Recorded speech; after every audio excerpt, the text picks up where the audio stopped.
Today we will bring you a romantic love story, so let's get started. Don't forget to subscribe to our channel so you don't miss any meaningful stories. The Plaza Hotel, New York, dazzles under the glow of massive crystal chandeliers. The sound of violins blends with sophisticated laughter, echoing through the grand ballroom. Evening gowns glide by, shimmering like stars, while men in black tuxedos exchange calculated handshakes. This is where the elite gather, where million-dollar deals are sealed over glasses of champagne.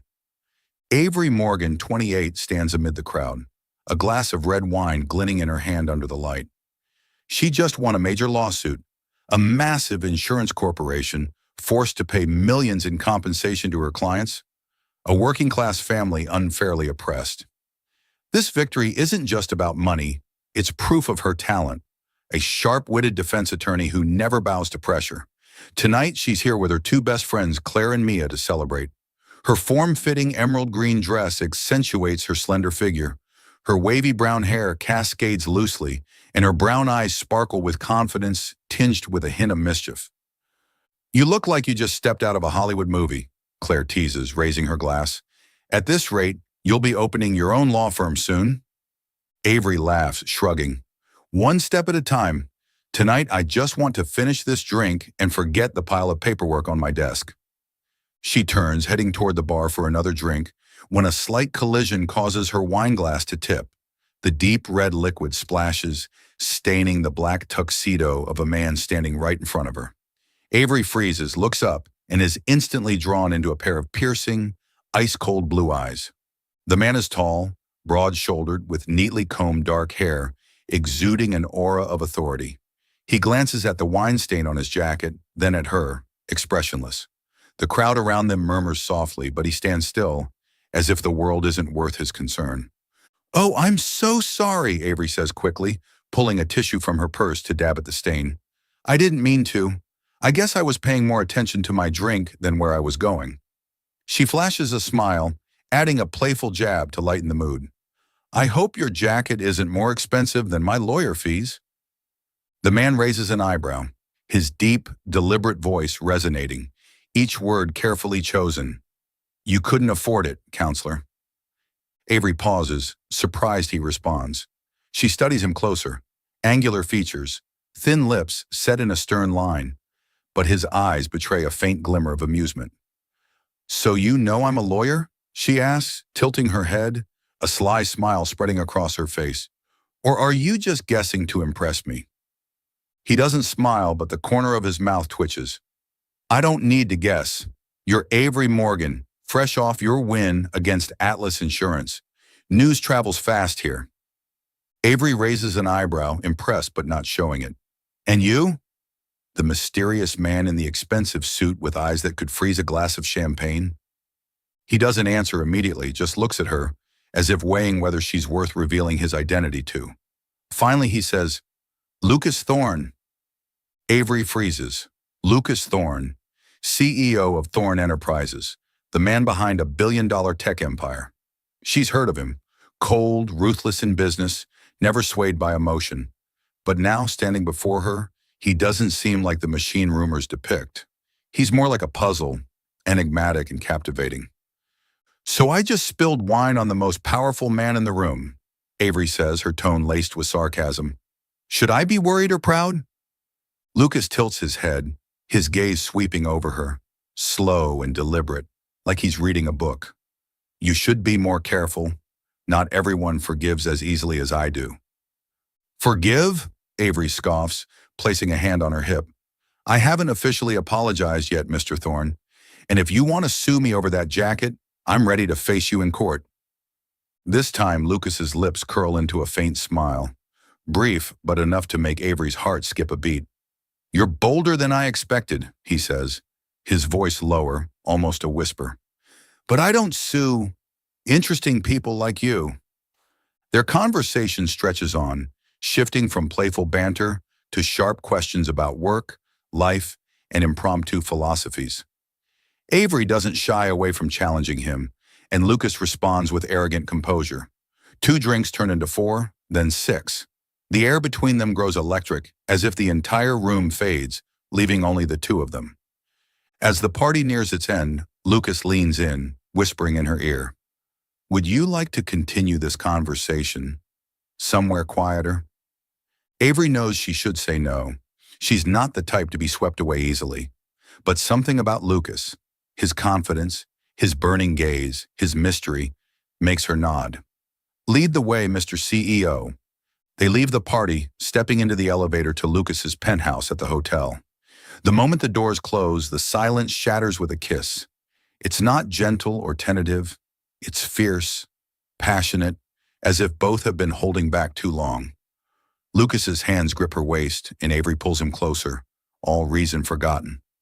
Clothes fall to the floor, and that night they belong to each other. No names, no strings, just desire and perfect connection. The next morning, sunlight filters through the curtains, illuminating Lucas's chiseled face. He's still asleep, one hand resting on the pillow, looking more peaceful than the cold man from the night before. Avery sits up, her heart in turmoil. She doesn't regret it, but she knows this can't last. A man like Lucas Thorne doesn't belong in her world. She slips back into her dress, grabs a pen from her purse, and scribbles on a piece of paper left on the table. "Thanks for the night. Let's never meet again." She leaves without looking back, but deep down she knows the memory of that night won't fade easily. Fifth Avenue, New York, bustles on a Wednesday afternoon. Yellow taxis weave through luxury cars, sunlight glinting off skyscraper windows. Lucas Thorne sits behind the wheel of his Aston Martin DB11, piercing blue eyes focused on the road ahead. He just left a meeting with Thorne Enterprises shareholders, his mood neither good nor bad. His life revolves around numbers, contracts, and responsibilities. A cycle with no room for moments like that night with the mysterious woman who left a note. "Thanks for the night. Let's never meet again." He still keeps that note for reasons he can't explain. Maybe it's her bold words or the mischievous eyes that made him, a man always in control, feel momentarily unmoored. Lucas shakes his head, telling himself to let it go. But at that moment, a light jolt from behind halts his car. He frowns, checking the rearview mirror. A white Audi has bumped his rear.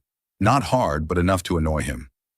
Lucas opens the door and steps out, his tailored gray suit hugging his tall frame. He's ready to reprimand the driver. But when the Audi's door opens, he freezes. The woman stepping out, with lightly curled brown hair and brown eyes sparkling with panic and embarrassment, is none other than the woman from that night at the plaza. Avery Morgan. Avery, in a trench coat and pencil skirt, feels her heart stop when she recognizes the man before her. Lucas Thorne, the man she thought she'd never see again.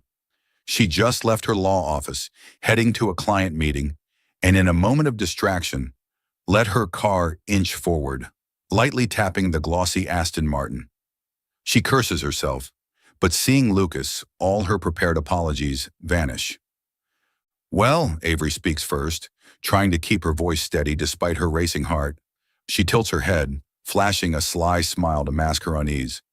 "Guess we're not great at keeping that never meet again promise, huh?" Lucas stands still, his gaze sweeping over her, from her slightly tousled hair to her high heels. He doesn't smile, but the corner of his mouth twitches, a small sign he's not entirely angry. "You have a habit of damaging other people's property, Counselor Morgan," he says, his voice low and deliberate. "First my jacket, now my car. I might need to hire a car accident lawyer to sue you." Avery raises an eyebrow, surprised he remembers her name. She crosses her arms, retorting with a sarcastic tone. "A car accident lawyer? Really, Mr. Thorne? For a tiny scratch like that, I think a car painter would suffice. Or do you want me to call insurance right now?" Lucas steps closer, bending to inspect the scratch on his car's rear. He straightens, his eyes locking onto hers. "Insurance? I'm not sure they can compensate for the time I'm wasting here because of a careless driver." Avery scoffs, refusing to back down. "Careless? It was a light tap, and you're still standing here arguing instead of calling traffic police. Are you trying to stretch out this encounter?" Her words make Lucas pause, though his expression remains icy. He tilts his head, a glint of amusement in his eyes. "You're awfully confident, Counselor, but I'm not the type to waste time.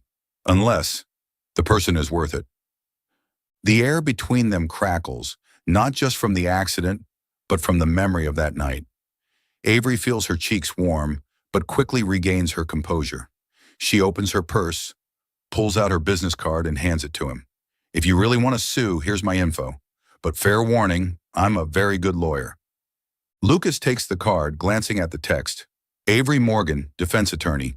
He slips it into his pocket, then pulls his own card from his wallet and hands it to her. And if you want to offer a proper apology, here's my info. Though I doubt you'll call. Avery looks at the card, her heart pounding as she reads, Lucas Thorne, Chairman and CEO, Thorne Enterprises. She suddenly recalls the application she sent to Thorne Enterprises last week, hoping to represent them in a major lawsuit. She keeps her face neutral, but inside a storm rages. The man she spent the night with is now her potential boss? Interesting, she says, tucking the card into her purse. But if you think I'll call to apologize, you're mistaken. I don't apologize for insignificant collisions. Lucas's lips curve into a real smile, however faint. Insignificant? You hit my car and now challenge me. You're bolder than I thought, Counselor Morgan. And you're more arrogant than I imagined, Mr. Thorne, Avery shoots back, her tone teasing. But I have a proposal. We forget this happened and stick to never meeting again. Deal? Lucas gazes at her, his eyes deep, as if trying to see through her thoughts. He steps closer, his voice dropping to a near whisper. If you really want never again, don't call. But I'm not so sure I want that. His words make Avery falter. She opens her mouth to respond, but a honk from behind interrupts. Traffic on the avenue is starting to jam, and a few passers-by are curiously watching. Avery takes a deep breath and heads back to her car. I'll take that as goodbye, Mr. Thorne. Lucas doesn't reply, just watches her get in and drive off. He stands there, hands in pockets, eyes following the white Audi until it disappears. He touches her card in his pocket, the corner of his mouth lifting. We'll meet again, counselor, he murmurs. In her car, Avery grips the steering wheel, her heart still racing. She glances at Lucas's card on the passenger seat, the words Thorne Enterprises, a reminder that this encounter wasn't random.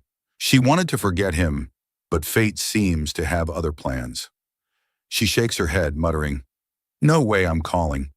But deep down, she knows she's lying to herself. The Thorne Enterprises headquarters towers over central Manhattan, a sleek monolith of glass and steel, a symbol of power and ambition. Inside the 50th floor boardroom, light streams through massive windows onto a long ebony table, where senior executives engage in tense discussions. At the center of attention is Avery Morgan, 28, a defense attorney recently hired to represent the company in a critical internal lawsuit. Across from her, at the head of the table, sits Lucas Thorne, the stoic CEO of Thorne Enterprises, who personally ensured her selection for this role. The lawsuit is complex. Richard Carver, a former CFO of Thorne Enterprises, is accused of embezzling millions from the company's investment funds. But Carver isn't going down quietly. He threatens to leak internal documents alleging that Thorne Enterprises hid shady transactions to manipulate stock prices. If this information leaks, the company's reputation will collapse, costing billions in damages. Avery's mission is to defend Thorne Enterprises in court while preventing Carver from dragging the company down with him. Avery, in a fitted navy suit, stands before the executives, her voice sharp and confident. She outlines her strategy: sue Carver for embezzlement and request a court order to seal his documents under commercial confidentiality. As she finishes, Lucas raises a hand, his piercing blue eyes locking onto hers. Your strategy, it's bold, he says, his voice low and measured, as if weighing each word. But do you think suing Carver first will provoke a stronger counterattack? He's not someone easily cornered. Avery smiles, unfazed. She's prepared for this challenge, especially from Lucas, who seems to test her constantly since their Fifth Avenue collision. Mr. Thorne, if we don't strike first, Carver will leak those documents to the press. I don't play defense when the enemy's holding a knife to our throat. A few executives chuckle, impressed by her confidence, but Lucas doesn't smile. He leans forward, his gaze fixed on her. And if you're wrong, Counselor Morgan, are you ready to take responsibility when the company's stock plummets? The room grows tense. Avery crosses her arms, responding with a hint of sarcasm. If I'm wrong, you can fire me. But I don't make a habit of losing cases, Mr. Thorne. Have you ever lost a bet? Her words make Lucas pause, though his expression remains icy. A flicker of amusement passes through his eyes, but he masks it with his usual composure. Proceed with your plan, he says, standing to end the meeting. But don't disappoint me. As the executives leave, Avery gathers her documents, her heart racing. She knows Lucas used his influence to bring her onto this case, but she's unsure why. Does he believe in her talent, or is he just continuing the verbal sparring that began at the plaza? Whatever the reason, she's determined to prove she's not his puppet. Over the following weeks, Avery dives into work like a hurricane. She logs 16-hour days, analyzing hundreds of documents, interviewing witnesses, and building an airtight case against Carver. But every meeting with Lucas is a battle. He challenges her every decision, from legal approaches to witness selections. Once, when she suggests calling a former employee as a witness, Lucas interrupts. That person's unreliable. You're risking the case on a weak piece. Avery stands tall, meeting his gaze. Weak piece? I don't play chess, Mr. Thorne. I play to win, and I know this witness will make Carver tremble. Lucas's lips twitch. You're too confident, counselor, but if you lose, don't expect me to bail you out. No one needs your rescue, Avery retorts, her tone teasing. But if I win, I expect an apology for doubting me. He doesn't respond, just stares at her, his eyes hinting at something unspoken. In front of others, he maintains his distance, as if she's just another lawyer on his team. Behind his cold facade, Lucas acts quietly.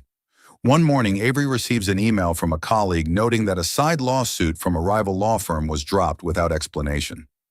She suspects Lucas's involvement, but when confronted, he shrugs. Don't thank me. I didn't do anything. Then there's a tabloid article accusing Avery of leveraging a relationship with Lucas to secure her role. It vanishes from websites within hours, and Avery overhears that Lucas threatened the editor with a lawsuit unless it was removed. She confronts him in his office, her eyes flashing with suspicion. Why did you do that? I don't need your protection.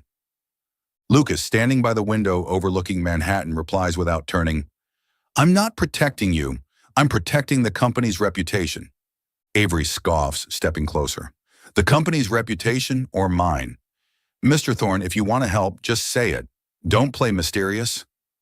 This time Lucas turns, his gaze locking onto hers. You want me to be direct? Fine. You're a valuable asset to this case, and I won't let anyone harm you. But don't get it twisted. I'm doing this for the company, not you. His words make Avery pause. She wants to believe it's just a CEO's cold reasoning, but his eyes, for a fleeting moment, hold something deeper. She turns away, vowing not to let her heart override her mind. She's here to work, not to fall for Lucas Thorne.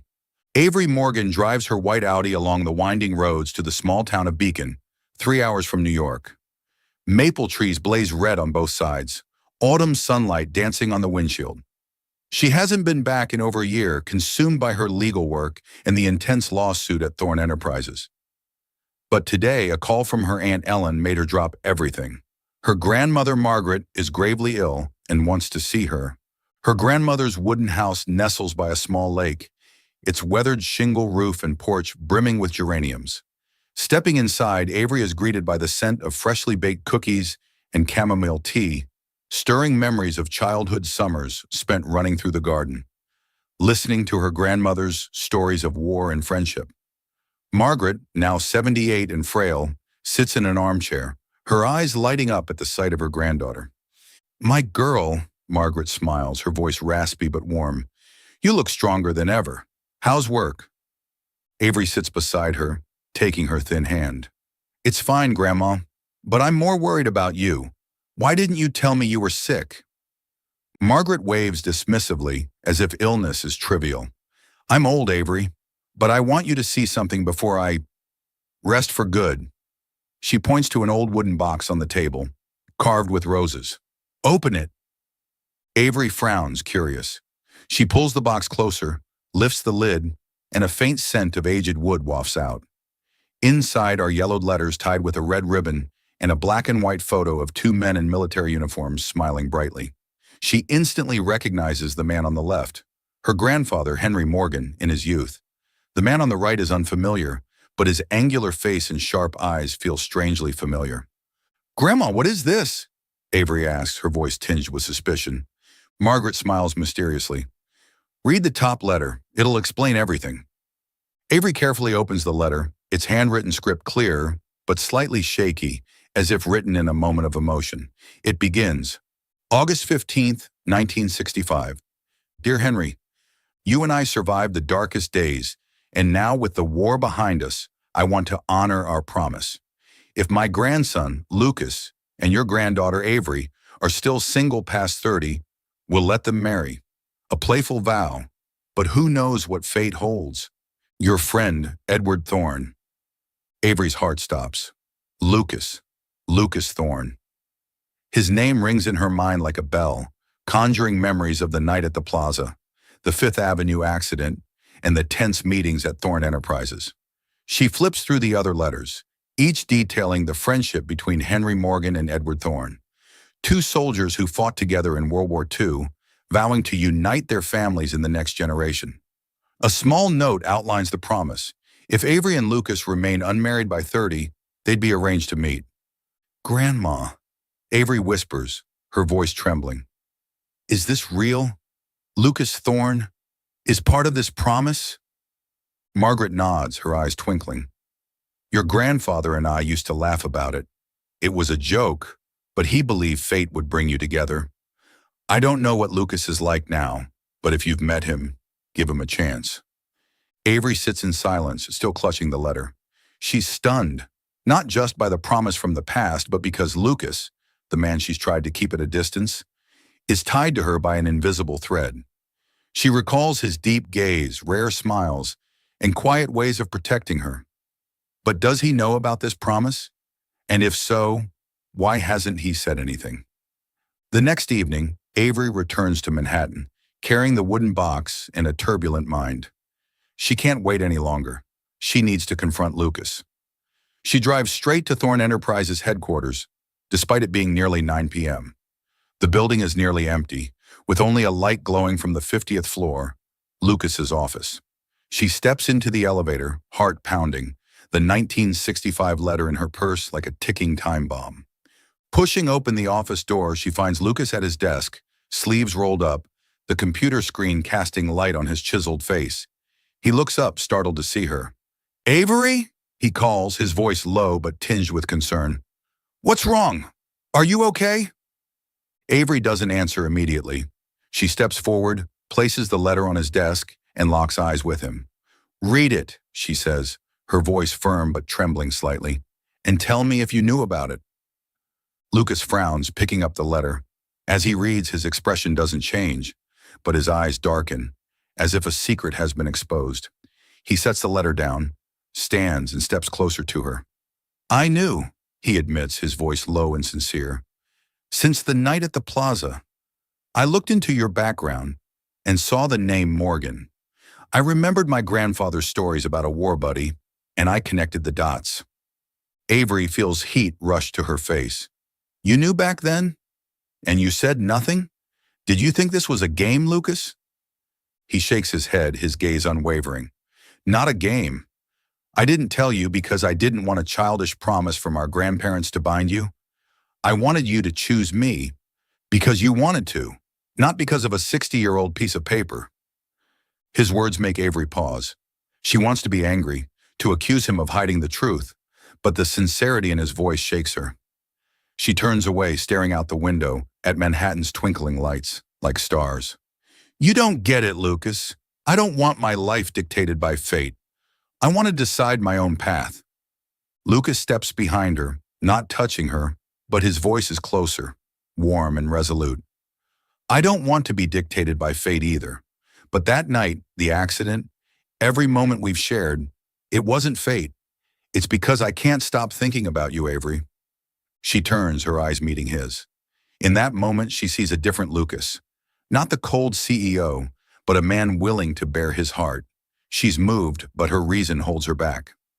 I need time, she says softly. I need to understand my feelings. And if I can trust you. Lucas nods, his eyes betraying a hint of disappointment, but respecting her space. I'll wait. But I want you to know one thing. I don't need my grandfather's promise to want you by my side. Avery picks up the letter and leaves the office, her heart more conflicted than ever. She knows she stands at a crossroads, between freedom and feelings, reason and heart. And though she tries to deny it, Lucas's sincere gaze has etched itself into her mind. La Dolce Vita, a restaurant tucked away on a quiet street in Greenwich Village, New York, glows with warm golden light spilling from its windows, mingling with the aroma of freshly baked bread and tomato sauce. White silk tablecloths adorned with candles and roses create a romantic ambiance any couple would dream of. But tonight, Avery Morgan isn't here for a date. She sits across from Ethan Caldwell, an old law school friend, now a renowned Manhattan prosecutor. This is just a dinner to catch up, or so Avery tells herself.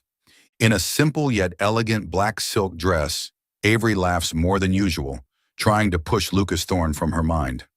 Since their confrontation about the betrothal promise in his office, she's kept her distance, burying herself in work to avoid being swept up in emotions.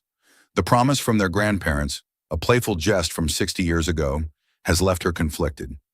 She doesn't want her feelings dictated by fate, but every thought of Lucas makes her heart race. Ethan, with his friendly smile and witty stories, is a temporary escape. I can't believe it, Ethan says, raising his wine glass.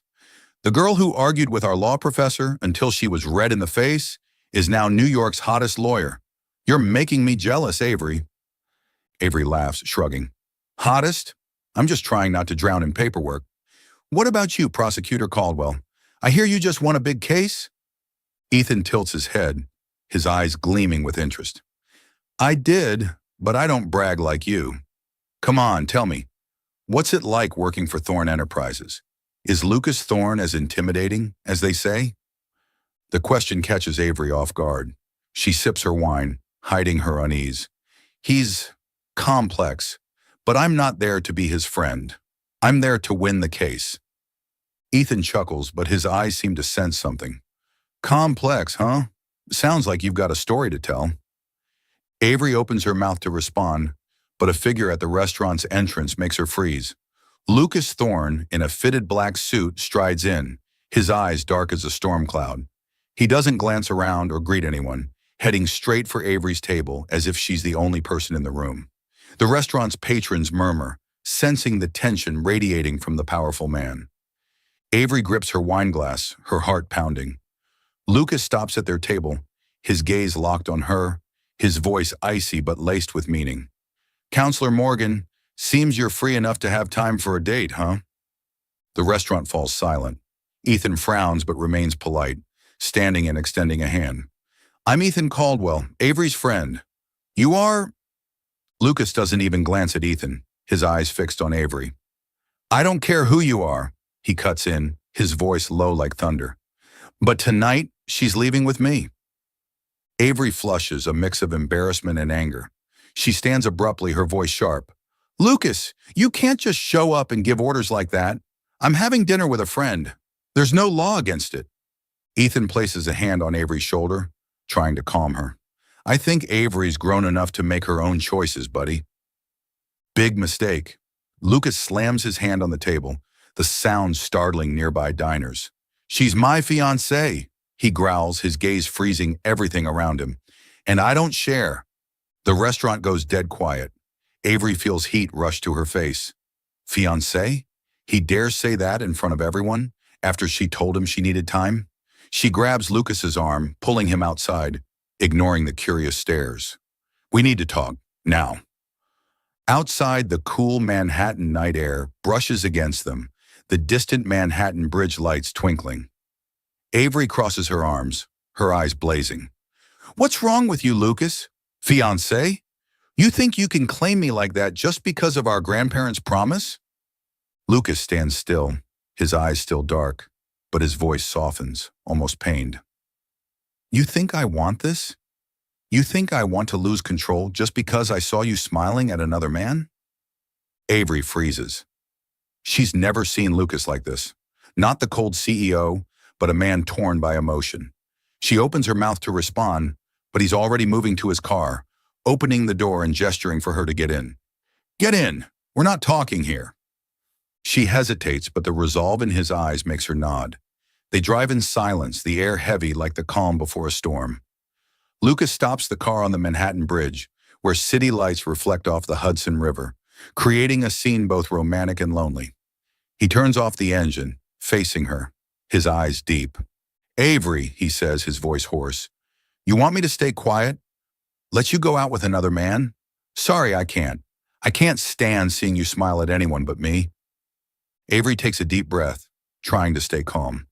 You can't force someone to stay just because you're afraid of losing them, Lucas. I told you, I need time.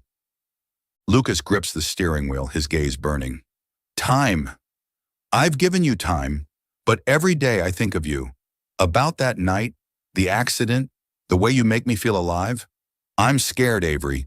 Scared that if you leave, I'll go back to being the cold man I was before, and I don't want that. His confession makes Avery's heart pound. She looks at him, seeing sincerity in every line of his face. She wants to keep her distance, protect her reason, but her emotions win. Lucas leans in, cupping her cheek and kisses her. The kiss isn't gentle. It's fierce, passionate, pouring out all the jealousy, fear, and feelings he's held back. Avery doesn't resist. She kisses him back, her arms wrapping around his neck, pulling him closer. For the first time, she acts on her feelings, admitting through her actions that she loves him too. The kiss lingers, as if they're trying to meld into each other, forgetting all barriers. When they part, their breaths mingling, Avery whispers, "You drive me crazy, Lucas. But I don't think I want to leave you either." Lucas smiles, a rare smile that leaves her breathless. "Then don't leave," he says, his voice rough. "Stay, and we'll figure this out together." Avery nods, her heart lighter than ever. She knows the road ahead won't be easy, but in this moment, on the Manhattan Bridge, she's chosen him. Not because of the betrothal promise, but because of her heart. Manhattan in autumn, cool breezes sweep through streets aglow with lights. But in Avery Morgan's heart, a storm brews. Since that moment on the Manhattan Bridge, when she and Lucas confessed their love, she thought all barriers had dissolved. She was wrong. The Thorne family, with their power and ambition, is erecting invisible walls between her and Lucas. Avery sits in her small office at Thorne Enterprises, the computer screens light illuminating her tired face.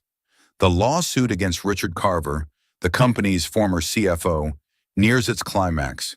She's worked tirelessly, building a watertight case, with the trial just weeks away. But the pressure isn't just from work. Elizabeth Thorne, Lucas's mother, has requested a meeting, and Avery knows it won't be friendly. The meeting takes place at an upscale tea room on the Upper East Side, where silk-covered tables and soft piano music create an air of refinement. Elizabeth, a renowned former attorney, appears in a gray silk dress, silver hair elegantly pinned, her sharp eyes like knives. She sits across from Avery, sipping Earl Grey before speaking, her voice polished but cutting. "Ms. Morgan," Elizabeth begins, "I've followed your work. You're a talented lawyer, undeniably. But I'm not here to praise you. I'm here to discuss Lucas." Avery tightens her grip under the table, maintaining her composure. "I'm listening, Mrs. Thorne." Elizabeth tilts her head, her gaze unwavering. "Lucas is a CEO, but more than that, he's the one to take Thorne Enterprises global. To do so, he needs absolute focus. You, with your own career and strong personality, are distracting him. You're holding him back with fleeting emotions." Elizabeth's words stab like a blade. Avery wants to retort but presses her lips together, her voice firm. "I don't force Lucas to do anything. He chose me, and I chose him." Elizabeth smiles, but it's icy. "Chose? Love is a luxury, Ms. Morgan. If you truly care for Lucas, you'll see he needs someone to help him conquer the world, not someone who derails him." Avery leaves the meeting with a heavy heart, but the challenges don't end. Days later, at a charity gala hosted by Thorne Enterprises at the Waldorf Astoria, she faces Sophia Thorne, Lucas's 25-year-old sister. Sophia, in a shimmering, sequined gown, approaches Avery with a haughty smile, her eyes glinting with disdain. "Counselor Morgan," Sophia says, her voice sweet but laced with venom. "I hear you're quite close with my brother. Or closer than necessary?" Avery stands tall, refusing to appear weak. "If you have something to say it, Miss Thorne." Sophia smirks, eyeing Avery up and down. "Fine. I think you're a gold digger. You come from nothing, work at some tiny law firm, and now you're clinging to my brother to climb into high society. You think you're worthy of him? You're just an opportunist." The crowd murmurs, curious eyes turning their way. Avery feels heat rise to her face, but keeps her voice steady. "You know nothing about me, Sophia, and if Lucas trusts me, your opinion doesn't matter." Sophia steps closer, whispering, "You're not worthy of him. Leave before I make you regret it." Avery is deeply hurt but refuses to crumble. She believes in her love for Lucas, in the moments they've shared. She throws herself back into work, pouring her energy into the lawsuit, and her bond with Lucas grows deeper. Late nights in the empty office, Lucas often appears with coffee or a teasing remark, and they steal kisses amid piles of documents. But Elizabeth and Sophia's words haunt her, like cuts that keep bleeding. A week later, Elizabeth visits Avery at her office. She sits, her eyes cold but her tone softer, as if persuading a child. "Ms. Morgan, I don't want to make this hard for you, but you must understand. Lucas deserves an heiress, someone who can elevate Thorne Enterprises to new heights. If you truly love him, you'll think of his future, not hold him back with fleeting feelings." Elizabeth's words strike Avery's deepest fear. She loves Lucas, but she doesn't want to be a burden, doesn't want him torn between her and his ambitions. In the nights that follow, she lies awake, Lucas's rare smile and deep gaze mingling with Elizabeth's warnings. She wonders, is she truly the best for him? Or is she just an obstacle on his path to glory? After sleepless nights, Avery makes a heartbreaking decision. She'll stay until she wins a lawsuit, not just to protect Thorne Enterprises' reputation, but to prove her worth. Then she'll leave, freeing Lucas to pursue his dreams. The choice tears at her heart, but she believes it's right. A month later, the federal courtroom in Manhattan is packed. Avery stands before the judge, her voice sharp and confident, delivering her final arguments against Richard Carver. She presents irrefutable evidence of his embezzlement and requests the court seal his documents to protect Thorne Enterprises. When the judge declares victory for the company, the courtroom erupts in applause, and Avery feels a surge of adrenaline. Lucas, seated in the front row, stands, his eyes shining with pride. As the crowd disperses, he pulls her into a corner, hugging her tightly. "You did it, Avery," he whispers, his voice thick with emotion. "I never doubted you." Avery smiles, but her eyes brim with tears.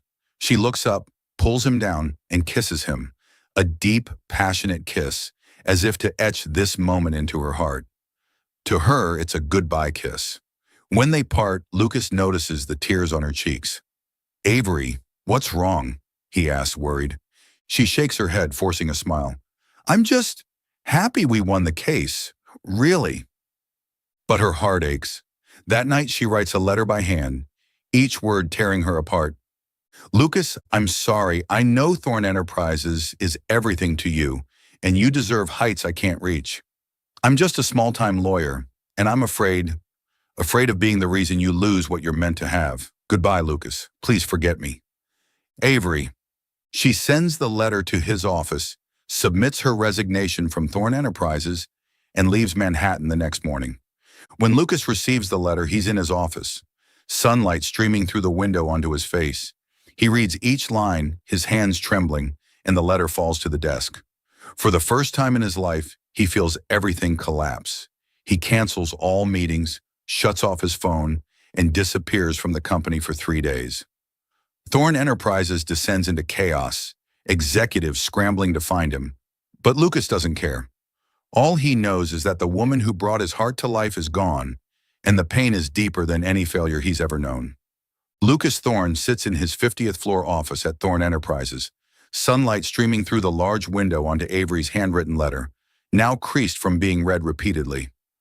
"I'm sorry. I'm just a small-time lawyer. Goodbye, Lucas. Please forget me." The words cut into his heart like a knife. For the past 3 days, he's vanished from the company, canceling all schedules, leaving executives in a panic.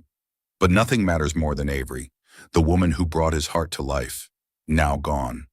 On the fourth day, Lucas returns, but not as the cold CEO. He summons a trusted aide, ordering an investigation into the real reason Avery left. He refuses to believe she abandoned him just because she felt unworthy. Something is wrong, and he's determined to uncover it. It takes only 2 days for the truth to surface. The aide hands him recordings of conversations between Elizabeth Thorne, his mother, and Avery, along with a statement from an employee at the charity event about Sophia, his sister's behavior.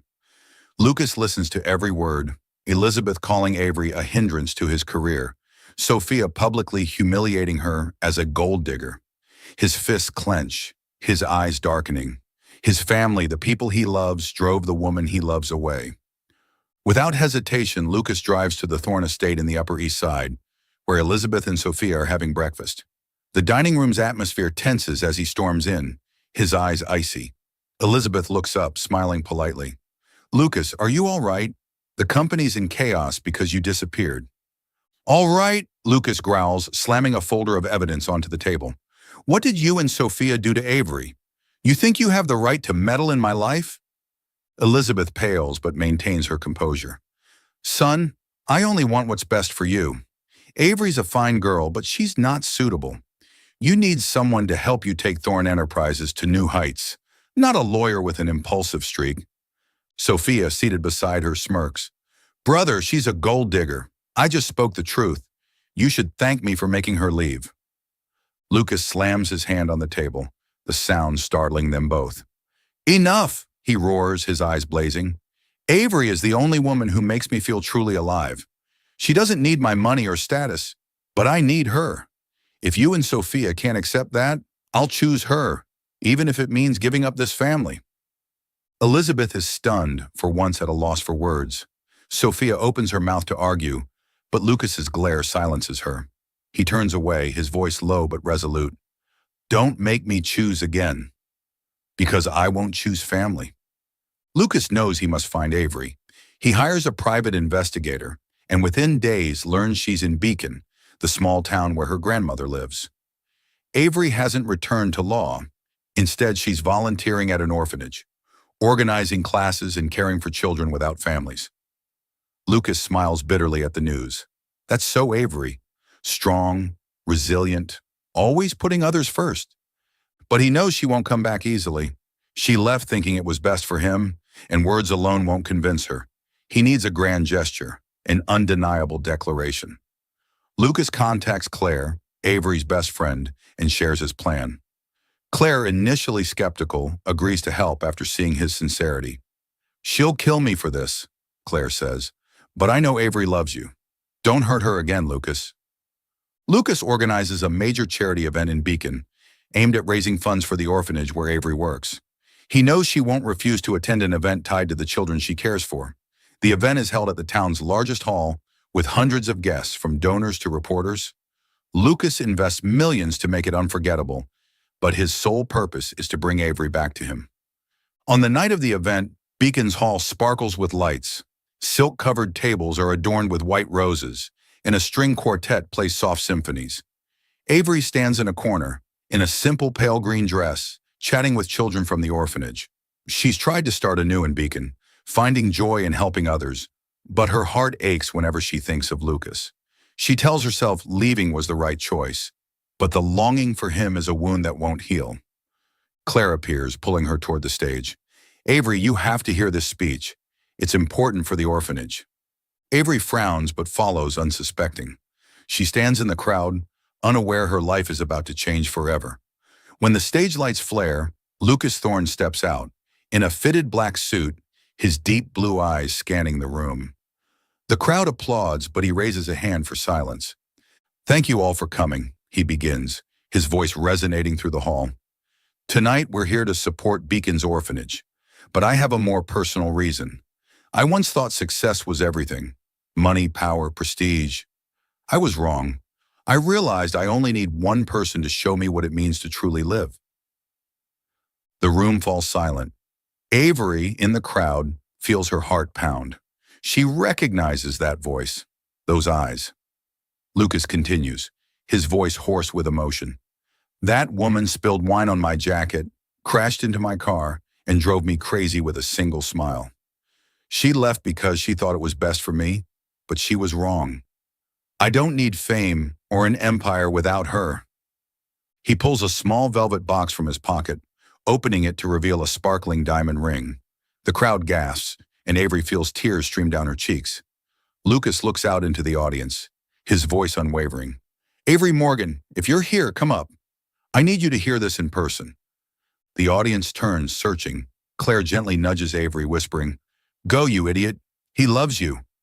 Avery shakes her head, tears falling faster. But a child from the orphanage takes her hand, saying, Miss Avery, he's waiting for you. She takes a deep breath, wipes her tears, and steps forward. The crowd parts, forming a path. The spotlight sweeps to her, illuminating her. Each step feels heavy, but Lucas's eyes, full of hope and love, draw her forward. When she reaches the stage, the hall erupts in applause. Lucas steps down, kneeling on one knee before her, still holding the ring. Avery, he says, his voice rough. We had a fated night, an unexpected crash, and a journey I never want to end. I let you go once, and it was my biggest mistake. Marry me? Avery looks at him, her heart bursting. In his eyes, she sees not just love, but the sincerity of a man willing to give up everything for her. She smiles, tears still falling. You're always so good at driving me crazy, but I'll love you like that for the rest of my life. She extends her hand and Lucas slips the ring onto her finger. He stands, pulling her into his arms, and kisses her on the stage, under the lights and unending applause. Avery wraps her arms around him, whispering in his ear, Don't think you won that easily. I'll crash into your car again if you drive me nuts. Lucas laughs, a radiant smile lighting up the hall. Try it, Counselor Morgan, he replies. I'll always be there to catch you. In the summer, a wildflower field on the outskirts of Beacon, New York, glows under golden sunlight. A simple yet deeply meaningful wedding unfolds here, where Lucas Thorne and Avery Morgan become husband and wife. Far from Manhattan's extravagance, the setting features a white geranium arch, wooden tables draped in linen, and about 80 guests, family, close friends, and a few Thorne Enterprises colleagues. But what makes this day extraordinary is not just Lucas and Avery's love, but the connection of two generations, fulfilling a 60-year-old promise between Henry Morgan and Edward Thorne. Grandma Margaret, despite her frail health, sits in the front row, clutching the 1965 letter she once showed Avery. The letter captures Henry and Edward's playful vow. Two World War II comrades who joked that if their grandchildren were single past 30, they'd marry. Today, Margaret's eyes sparkle as she watches Avery, in a simple white silk wedding dress, walk toward Lucas, who waits under the floral arch, his eyes brimming with undisguised love. Henry and Edward must be smiling in heaven, Margaret whispers to Ellen, Avery's mother, beside her. Avery, holding a bouquet of wildflowers, her wavy brown hair cascading freely, steps along the grassy path to Lucas. She feels the weight of their family legacy, not just the betrothal promise, but the friendship and trust between her grandfather and Lucas's that bound them together. Lucas, in a light gray suit, takes her hand, his voice low with a teasing edge. Counselor Morgan, you're late. This marriage contract nearly got canceled. Avery raises an eyebrow, retorting, Mr. Thorne, I'm a lawyer. I always show up in time to win. Their vows echo across the field, both romantic and uniquely theirs. I promise to drive you crazy every day, Lucas says, but to love you until my last breath. Avery smiles, her eyes glistening. And I promise to challenge your every arrogant decision, but to always be your home. As they exchange rings, Avery places a soft kiss on Lucas's ring, whispering, For Henry and Edward, who knew we belonged together? The guests applaud, and Claire, Avery's best friend, shouts, I bet Avery sues Lucas for bad cooking on their honeymoon. Laughter ripples through, even from Elizabeth Thorne, Lucas's mother, who smiles. After their tense confrontation, Elizabeth apologized to Avery, admitting her mistake in interfering. Sophia, Lucas's sister, still carries a hint of arrogance, but attends, quietly taking photos as a gesture of reconciliation. The wedding isn't just a union of two people, it's the fulfillment of a generational promise, a legacy of friendship and love. The reception unfolds under a white canvas tent, lit by lanterns and accompanied by acoustic music. Lucas pulls Avery onto the dance floor, twirling her under the moonlight. "You know," he whispers, "my grandfather said fate would find us." He was right. Avery rests her head on his chest, replying, "And my grandfather said true love conquers all storms." He was right too. A year later, Avery founds Morgan and Partners, a law firm in Manhattan. Leveraging her reputation from the Richard Carver case, she attracts major clients but dedicates 25% of resources to pro bono work for the underserved, workers, abused women, orphaned children. A high-profile case sees her represent homeless individuals in Queens, winning and securing housing for them. The press dubs her the flame of justice. But Avery simply says, "I fight for what's right because my grandfather taught me to." Lucas supports her, investing in the firm but respecting her independence. He greets her with coffee and notes, "Love you today and always." Avery teases, "You're a CEO, but you write love letters like a schoolboy." Lucas grins, "Because you're worth more than any contract." 2 years later, they welcome Henry Edward, a boy with Lucas's blue eyes and Avery's smile. 5 years after, James Morgan is born, gentle like Avery, resolute like Lucas. Lucas becomes a devoted father, playing ball with Henry, reading to James. Once Henry sues James for stealing a toy, making Avery laugh. "Who'd he learn that from?" Lucas hugs her. "From the best lawyer I know." 40 years later, Lucas and Avery, in their 70s, sit on their beacon porch. Lucas has retired from Thorne Enterprises, with Henry at the helm. Avery has stepped back from Morgan and Partners, now run by James. The lake glimmers under the sunset, their grandchildren's laughter echoing from the garden. Lucas holds Avery's hand, saying, "My grandfather knew we belonged together." Avery leans into him, her diamond ring sparkling. "And my grandfather knew our love would last forever." They watch the sun set in silence, their love as steadfast as Henry and Edward's promise. Lucas kisses her hair. "Thank you, Avery." She smiles. "Thank you, Lucas, for being my fate."